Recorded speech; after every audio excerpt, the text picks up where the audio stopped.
اس کو سننا، اور اللہ سے ڈرنے والے اور اللہ سے ڈر کر گناہ کو چھوڑنے والوں کی شان، اس سے بہت سے نکات آپ کو ملیں گے، اس پر میں بات پوری کر لوں گا۔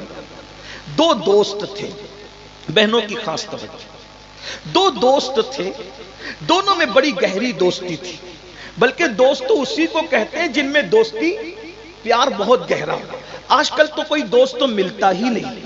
حضور تاج الشریعہ نے کہا تھا، غیر اپنے ہو گئے تو ہمارے بدل گئے، نظریں بدل گئی تو نظارے بدل گئے۔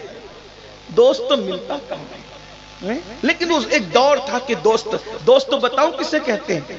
حضرت انس بن مالک کہتے ہیں دوست کی پہچان یہ ہے، اگر کندھے پہ ہاتھ رکھ کے کہے چل اور وہ پوچھے کہاں، وہ دوست نہیں ہو سکتا۔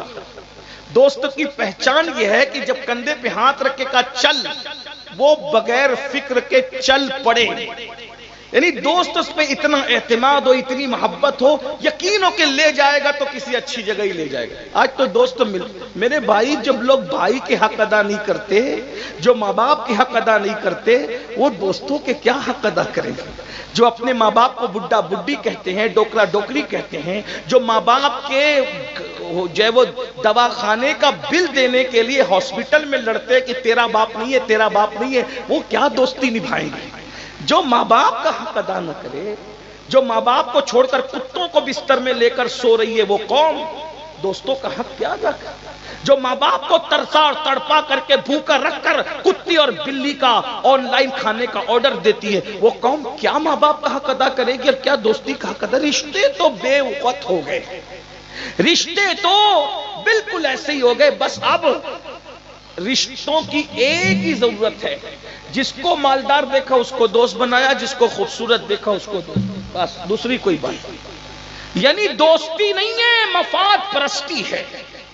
بہرحال سچے دوستوں کی بات کریں تو کا دو دوست تھے، بہت پیار تھا، لیکن ان میں سے ایک دوست بڑا خوبصورت تھا، حسین تھا، جمیل تھا۔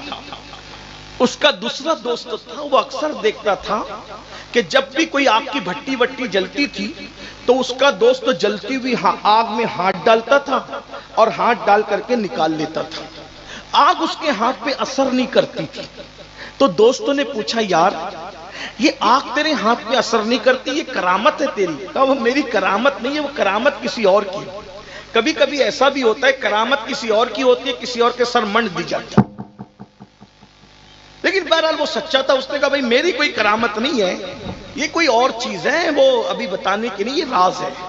تو دوسرے دوست نے کہا یہی دوستی کہ دوستوں سے بھی راز چھپایا جاتا ہے، دوستوں سے بھی راز چھپایا جاتا ہے نا، مجھے بتانا پڑے گا کہ آگ تیرے ہاتھ پر اثر کیوں نہیں کرتی، اس کی وجہ کیا ہے؟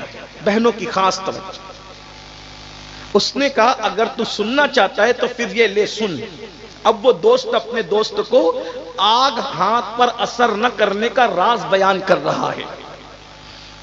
وہ کہتا ہے کہ تو جانتا ہے نا یار کہ میں بہت مالدار گھر سے تعلق رکھتا ہوں، ابھی بھی میں مالدار ہوں، ابھی مالدار گھر سے میرا تعلق ہے، لیکن جب میرا عین شباب اور جوانی کا زمانہ تھا تو ایک دن میں اپنے گھر کے ٹیرس پر گرمیوں کے موسم میں چہل قدمی کر رہا تھا، ٹہل رہا تھا، تو میں نے جیسے ہی اپنی ٹیرس پر سامنے دیکھا تو میری سامنے والی ٹیرس پر ایک بہت خوبصورت لڑکی تھی۔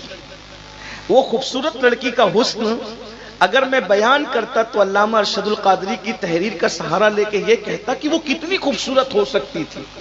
ایسا لگتا تھا جیسے کوئی حسن کی پری زمین پہ اتر آئی ہو۔ اس کے ہونٹ کیا تھے؟ ایسا لگتا تھا کہ جیسے یمن کے لال ہوں۔ اس کے رخسار کیا؟ ایسا لگتا تھا جیسے کسی جھیل میں ابھی ابھی کسی کنول نے مسکرایا ہو۔ اس کے بال کیا تھے؟ ایسا لگتا تھا جیسے کوئی سنبل کا پودا ابھی سیاہ کھیت کے اندر اپنے بالوں کو بکھیرا ہو۔ وہ تتلیوں کی طرح چھنچل، تتلیوں کی طرح چنچل یہ اس کا انداز تھا۔ چلے تو یوں لگے کہ کوئی مورنی چل رہی ہے، اور دوڑے تو یوں لگے کہ کوئی ہرن چوکڑی بھر رہا ہے۔ اس کا حسن میں کیا بیان کروں؟ آنکھیں تھی یا نرگس کے پھول، پیشانی تھی یا چاند کا ورق، یا پیشانی تھی یا چاندی کا ورق، چاند کی چاندنی کی طرح اس کا دودیا دودیا رنگ تھا. خدا کا کرنا گرمی کا موسم، 14ویں رات کا چاند آسمان پہ چمک رہا تھا اور وہ لڑکی سامنے چاند کی دودیا روشنی میں غضب قیامت ڈھا رہی تھی. جیسی میری آنکھیں اس پہ پڑی، آنکھیں چار ہوئی اور وہ لڑکی میرے دل میں اتر گئی. یاد رکھنا، نظر بہت بری چیز. کسی عورت پر کبھی نظر نہیں ڈالنا، اور اگر نظر پڑ گئی تو فوراً پھیر لینا. حضرت سلیمان علیہ السلام کہا کرتے تھے اپنے بیٹوں کو کہ میرے بیٹو، اس کو علامہ ابن الجوزی نے اپنی کتاب میں لکھا، میرے بیٹو اگر کسی ناگن کے پیچھے چلنا پڑے تو چلے جانا، مگر کسی خوبصورت عورت کے پیچھے نہ جانا، کیونکہ ناگن ڈستی ہے تو جان جانے کا خطرہ ہے، اور کسی کا حسن ڈستا ہے تو ایمان جانے کا خطرہ ہے. اس پر بے شمار واقعات میں پیش کر سکتا ہوں، لیکن یہاں یہ وقت نہیں ہے، یہ ٹائم نہیں ہے، ورنہ ایک ایک واقعہ. حسن نے لوگوں کی جو ہے وہ لوگوں کا ایمان لیا، لوگوں کی جان لی، لوگوں کی آبرو لی. حسن ہی تھا جس نے دیوار میں چنوایا، حسن ہی تھا جس نے قابیل کو اپنے باپ جو نبی تھے باغی بنایا. نبی جیسے باپ، جس کا باپ نبی ہو، اس باپ کا باغی حسن نے بنایا. قابیل جیسے شخص کو اپنے سگے بھائی کا قاتل حسن نے بنایا. عجیب حال ہے حسن کا. اس لیے بہت حسن کے پیچھے نہ بھاگو، بہت بیوٹی کے پیچھے نہ بھاگو. بلکہ ایک بات کہوں، اللہ نے ہمیں دل دیا، جانتا ہے نا کہ حسن کو یہ دل پسند کرتا ہے، یہ دل حسن کا غلام ہے. تو اللہ نے کیا کیا؟ امت محمدیہ پر احسان کیا. جب دل دیوانہ دیا تو محمد الرسول اللہ جیسا محبوب بھی عطا کر دیا. کہ کسی کے حسن پر ایمان کا سودا نہ کرنا. جب کسی کا حسن تمہیں گمراہ کرنے لگے، اس وقت میرے محبوب کا تصور کر لینا. ارے ہر حسن فانی ہے، ہر حسن بدبو ہے، ہر حسن کو قبر کے کیڑے کھائیں گے. ایک حسن مصطفیٰ ہے جس کو اللہ بھی پیار کرتا ہے. حسن یوسف تو وہ ہے چند عورتیں اس پر دیوانی ہو گئی، اور حسن مصطفیٰ وہ ہے جس سے خدا بھی پیار کرتا ہے. کیا حسن ہے اے سید ابرار تمہارا، اللہ بھی ہے طالب دیدار تمہارا. کیوں دین کے مشتاق نہ ہو حضرت یوسف، اللہ کا دیدار ہے دیدار تمہارا. لقد بدر فی الوجہ الاجمل خطال ما ذوالف امر اجل، تورے چندن چندر پورا کنڈل رحمت کی بھرن برسا جانا. لم یاتی نظیر کا فی نظر پسلے تو نہ شد پیدا جانا. جگراج کو تاج پورے سر سے اے تجھ کو شہد و سنا جانا. وہ کمال حسن حضور ہے کہ گمان نقص جہاں نہیں. یہی پھول خار سے دور ہے، یہی شمع ہے کہ دھواں نہیں. کروں تیرے نام پہ جا فدا، نہ بس ایک جا تو جہاں فدا. تو جہاں سے بھی نہیں جی بھرا، کروں کیا کروڑوں جہاں نہیں. وہ کیا حسن ہوگا جس کے بغیر جبریل کا دل سدرا پہ نہیں لگتا. جبریل تمنا کرتے ہیں اللہ کوئی کام دے دے، اسی بہانے سے مدینے کی گلی میں جاؤں اور آمنہ کے لال کا دیدار کر لوں. بے لقائے یار ان کو چین آ جاتا اگر بار بار آتے نہ یوں جبریل سدرا چھوڑ کر. ایسے نبی کو چھوڑ کر لڑکیوں کے حسن کے پیچھے ایمان پر بات کر رہے ہیں؟ نہیں نہیں، یہ ظلم ہے مصطفیٰ جان رحمت کے حسن کے ساتھ. لوگ کہتے ہیں لوگ ہم پہ ظلم کرتے ہیں. میں نے کہا جو اپنے نبی کے حسن پہ ظلم کرے اس قوم کو مارا پیٹا دبا برباد نہیں کیا جائے گا.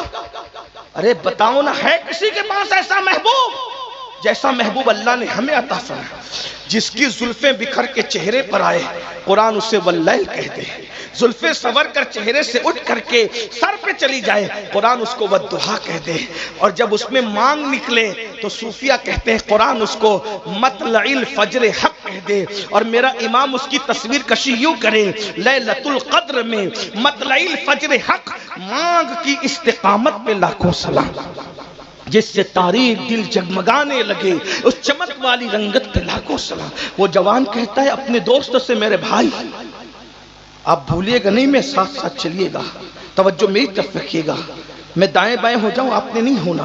وہ کہتا ہے میرے بھائی میں خوبصورت بھی ہوں، تب بھی خوبصورت تھا، جوان بھی ہوں، جوان تھا، دولت بھی تھی.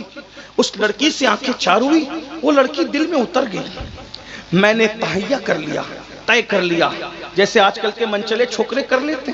اس نے سوچا میں ہر چیز داؤ پر لگاؤں گا، ہر دولت عزت شہرت سب کچھ داؤ پہ لگاؤں گا، مگر اس لڑکی کو میں حاصل کر کے رہوں گا، اس کے حسن کی لذتیں چوس کر رہوں گا۔ اور میں اس کے پیچھے پڑ گیا۔ میں نے اس لڑکی کو کہا، اے لڑکی، حیا کے پردے میں کہہ رہا ہوں، اے لڑکی، تو مجھے اپنے جسم پہ قابو دے دے اور مجھے اپنے نفس کی پیاس بجھانے دے۔ مگر وہ لڑکی کوئی آوارہ لڑکی نہ تھی، اس کی پرورش ٹی وی، سنیما اور فلم